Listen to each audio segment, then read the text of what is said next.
Amigos, continuamos en Brújula Internacional justamente conversando sobre el tema petrolero, un tema que nos atañe a todos y que nos interesa sobre todo para las perspectivas el próximo año 2020. Por eso está en el estudio César Mata, él es consultor y profesor universitario. César, ahora sí vamos a conversar sobre el tema petrolero, pero todo lo que tiene que ver con la industria petrolera de nuestro país, PDVSA, y la integridad de lo que significa la industria general petrolera Ok, de nuestro país, por ok, supuesto. fíjate, para el 2020 mi apreciación muy personal es que la industria petrolera venezolana debe reactivarse o recuperarse dependiendo del verbo que más le convenga. ¿Por qué? Porque eso es una fuente de empleo, es una fuente de ingreso de divisas, es una fuente de estabilidad. Y cuando hablamos de, como lo comentas bien, sobre la cadena de valor, pues hay que ver qué se va a hacer con PDVSA como una empresa petrolera estatal, lo que implica todo su manejo de personal, sus niveles de producción, sus contratos, sus obligaciones, sus deudas y después todo lo que tiene que ver con la cadena de valor distinto a PDVSA, como por ejemplo las empresas mixtas donde PDVSA es socia, lo que tenemos que ver con las refinerías, qué se va a hacer con la refinería, qué se va a hacer con la petroquímica. Nosotros a nivel de petroquímica estamos muy mermados y a nivel de mercado interno ni comentarlo con las colas que hay con el tema del combustible. Entonces, para el 2020, la industria en general debe ser reactivada. ¿Y cómo reactivamos una industria cuando hay una fuga de capital humano? Fíjate, eso es una muy buena pregunta porque lo primero que hay que hacer es buscar capital fresco. ¿De qué Capital, forma se puede buscar capital fresco y capital capital humano. fresco? Fíjate, claro, el capital fresco tiene que venir primero de un tema de la credibilidad, la confianza, el tema de la seguridad jurídica. Como siempre conversamos, el tema de la seguridad jurídica no es nada más sacar leyes. Yo no puedo decir, bueno, María Angélica, quiero que seas una mujer millonaria, decreto y saco una nueva ley, María Angélica es millonaria. Eso no es así.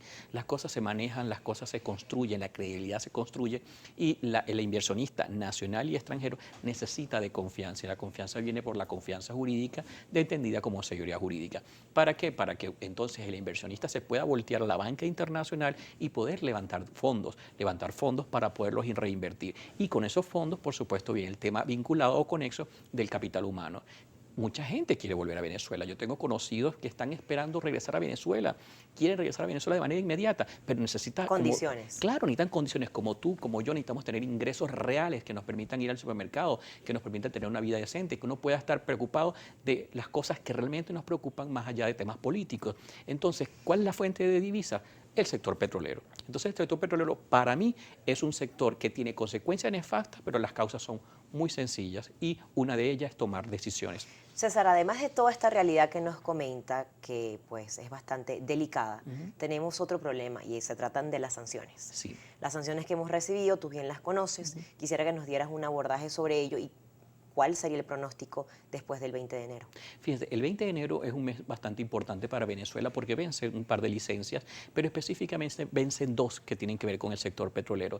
Vence la licencia 8, la 8D actualmente, porque se ha renovado un par de veces, que es la que autoriza a 5 empresas americanas a operar en Venezuela hasta el 22 de enero del 2020. Entonces la gran pregunta es, ¿qué va a pasar luego?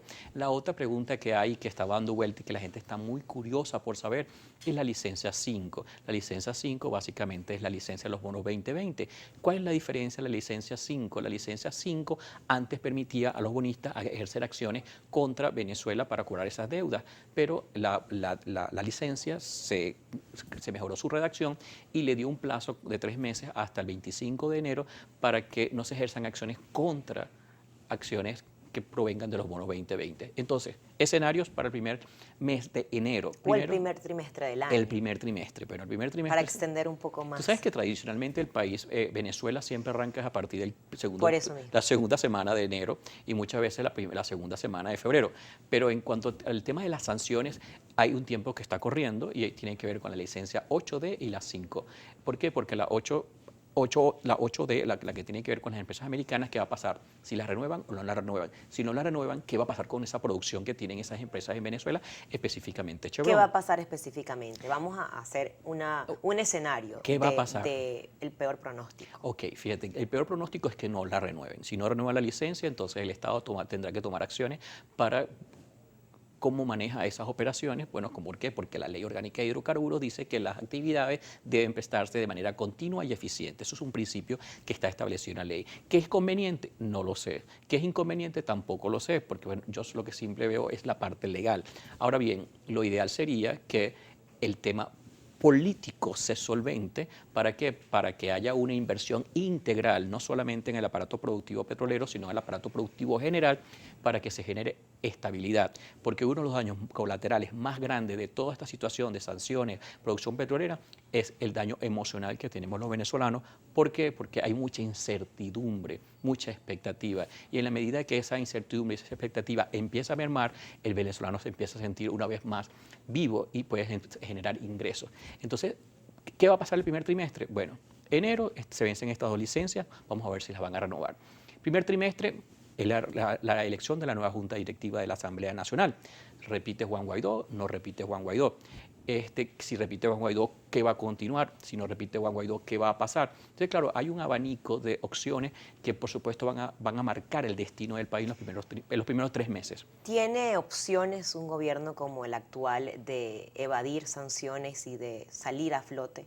Fíjate, evadir sanciones tiene un riesgo muy elevado porque tiene riesgos civiles y penales. Civiles porque pueden ser multas multimillonarias y sanciones penales porque implican cárcel de 20 a 20 años e incluso más. ¿Que las pueda sortear? Sí las puede sortear porque tenemos casos muy latentes como el caso de Cuba, tenemos el caso de Irán, tenemos el caso de Sudán, tenemos Corea del Norte. Ahora bien, ¿es lo que le conviene al país? Esa es la gran pregunta. Yo creo que para construir un país debemos primero pensar en todos, porque esto es un solo país, esto no son 2 países, 2 TCJ, 2 Asambleas Nacional, 2 presidentes. Es un solo país. Tú eres una sola venezolana, yo soy un solo venezolano. Todos los que estamos acá somos un solo venezolano. Yo creo que es momento de pensar en una sola Venezuela. Según fuentes gubernamentales, la producción ha aumentado, llegando al 1.000.000 de barriles. ¿Qué nos puedes decir al respecto? Mira, si no hay concientización, si no hay la toma de decisiones, la producción puede aumentar temporalmente, pero volver a declinar. ¿Por qué? Porque, como les comentaba, una cosa es el rendimiento del yacimiento, que puede ser muy noble, porque puede producir mucho con poca inversión, porque es un yacimiento muy productivo, y otra cosa es que no se hagan las inversiones para maximizar la extracción de ese yacimiento. Me explico de la mejor manera. Si usted no optimiza los recursos, en algún momento esos recursos se van a acabar. Y si se acaban, usted sabe las consecuencias que hay cuando no hay lo suficiente o el buen manejo, ya sea de recursos naturales, del talento humano, del capital económico y de un país. Entonces, ¿qué va a pasar? Bueno, si no se toman las decisiones correctas, creo que vamos a tener quizás un endeudamiento mucho más grande que se va a ver reflejado en los bolsillos de cada uno de nosotros. Es aquí, César, donde también debemos analizar el tema de las energías renovables, que ya países desarrollados apuntan y tienen como en primera lanza esta opción. Nosotros, ¿en qué posición se encuentra Venezuela al respecto? Es penoso decir que nosotros todavía no estamos en el mapa de las energías renovables. Bueno, si ya desaparecimos de las energías fósiles, menos estamos en las energías renovables. Es un penoso porque nosotros tenemos Falcón, tenemos Nueva Esparta, tenemos luz. Energía eólica en Falcón, por ejemplo. Eólicas, tenemos la solar, tenemos la ondimotriz, que es la que se genera con las olas del mar, tenemos una costa de punta a punta que puede generar energía eléctrica, tenemos las aguas termales, que también son fuente de energía eléctrica, tenemos inclusive el procesamiento de la basura, de los reciclajes, puede generar también un tipo de gas. Entonces, tenemos una fuente de energía por todas partes, lo que tenemos que tener es conciencia, buen manejo y hacer las cosas bien. Materia prima hay. Capital humano hay. Lo que hay que es los que están afuera que vuelvan, los que están aquí promoverlos y los que no están formarlos, pero es la única forma. Si no, muchísimas gracias, César, por todos tus aportes tan necesarios para la población venezolana y para toda la juventud que todavía apuesta en seguir construyendo o reconstruyendo este país. Gracias por participar en Brújula Internacional. Gracias. Nosotros hacemos una nueva pausa. Estábamos conversando con César Mata, él es analista y profesor universitario. Ya regresamos con más información.